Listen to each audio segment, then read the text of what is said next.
Halo, kembali lagi bersama gue Adi. Kali ini gue ingin berbicara tentang hukum. Kalian sudah melihat kan berita tentang Pak Tom Lembong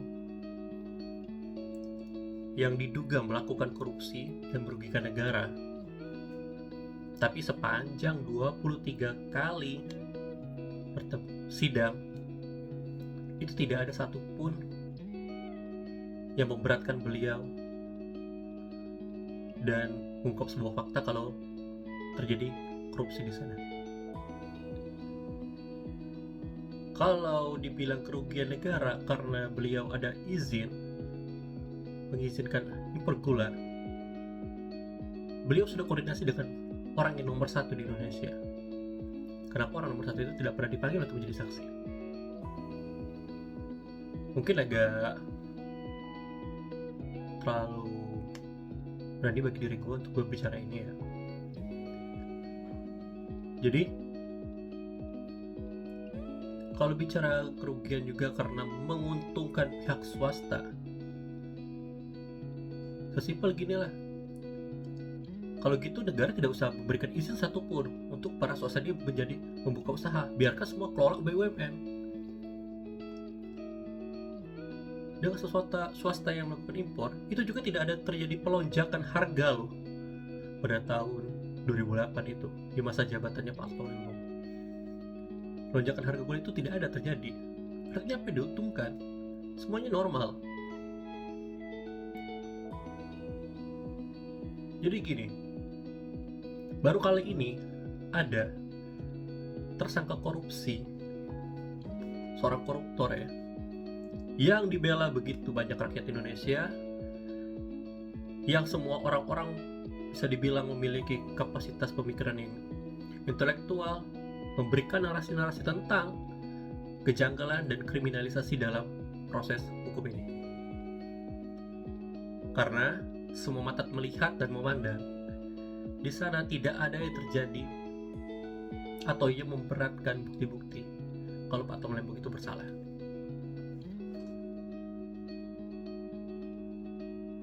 Gulanya dinilai berbahaya. Pak Tom Lembong makan di persidangan gula itu dengan begitu berani.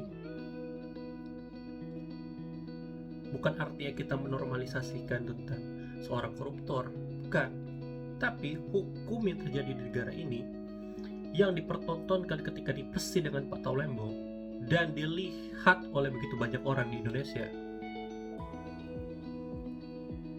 itu sudah membuat kita mengerti bagaimana cara hukum di Indonesia ini bekerja. Gue pribadi merasa kecewa dengan apa yang sudah dipertontonkan ini, dengan apa yang sudah diperlihatkan oleh hukum negara ini.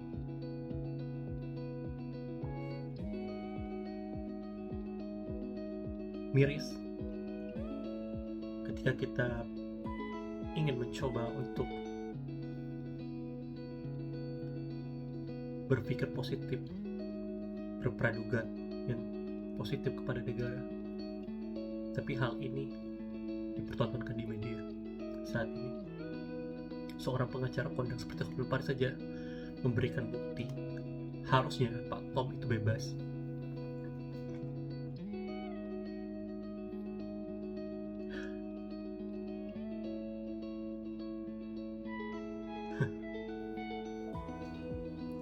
Terkadang kita bingung ya berkata apa ya.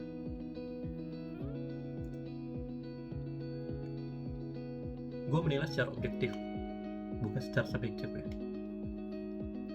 Karena melihat selama 23 kali persidangan, walaupun hanya membaca dari media, tapi akal sehat gue berpikir dan menganalisa semuanya, di sana tidak ada yang terjadi kerugian. Negara tidak dirugikan sama sekali oleh kebijakan itu. Mungkin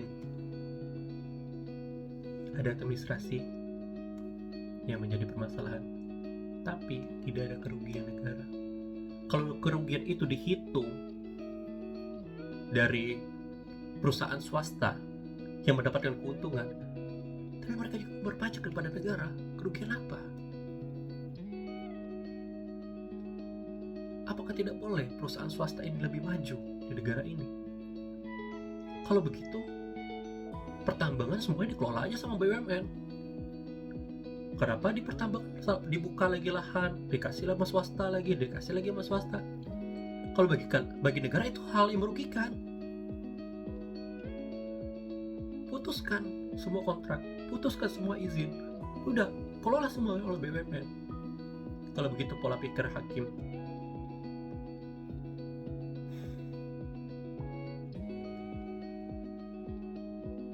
Mungkin pesan saya untuk presiden saat ini, Pak Prabowo, tolong, hanya Anda yang bisa merubah hukum ini menjadi lebih baik. Dengan titah Anda sebagai orang nomor 1 di Indonesia ini memiliki kekuasaan tertinggi, mungkin akan terjadi semangat baru di Indonesia jika Anda yang bertindak. Tindak lanjut permasalahan ini, karena Anda sendiri mungkin bisa menilai dari persidangan yang ada kalau ini banyak sekali kejanggalan, banyak hal yang terlalu dipaksakan. Tapi dengan diri Anda sebagai pemimpin, Anda bisa melakukannya. Ketika Bapak Prabowo melakukan itu, saya menjamin tingkat kepercayaan dan keoptimisan masyarakat Indonesia untuk maju lebih baik itu akan semakin meningkat dan tinggi kepercayaan masyarakat kepada beliau.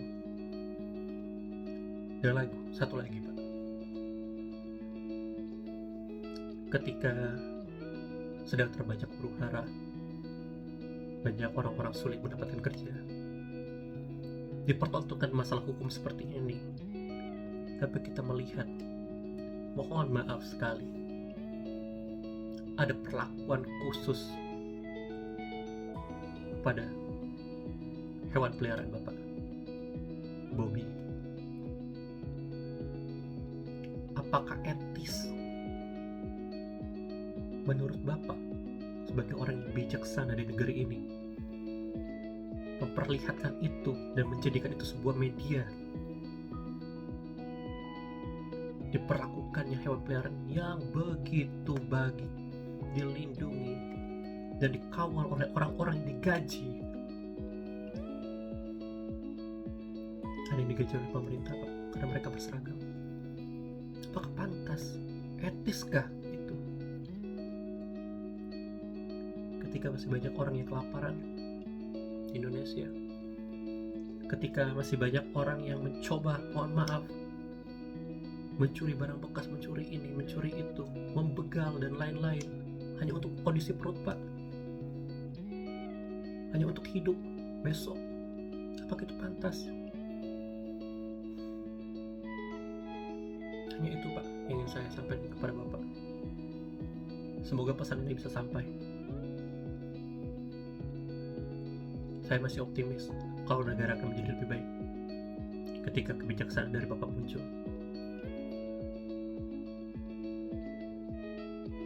Karena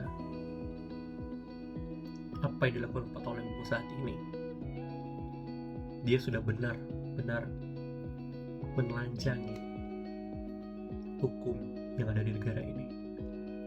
Semua mata memandang, semua media bernarasi memperlihatkan kalau ini terlalu dibuat-buat, seolah-olah hakim dibutakan, ditulikan dengan semua bukti dan pernyataan saksi-saksi yang ada di persidangan sebanyak 23 kali itu. Telah memakan waktu berapa lama beliau ditahan, tapi masih banyak para terduga koruptor besar di negara ini yang begitu banyak. Para intelektual pun, para pemikir menduga dengan keras kalau beberapa pejabat milik Bapak di pemerintahan Bapak itu terlibat, dan saksi-saksi persidangan pun mengatakan kalau beliau terlibat. Ya, salah satu contohnya Pak Budiari. Saya sebenarnya tidak ingin membuat konten atau membahas tentang pemerintahan yang seperti ini, tapi kali ini saya terpaksa untuk berkata seperti ini karena itu sungguh menyakitkan perasaan kami sebagai rakyat Indonesia. Terima kasih. Hanya segitu ya.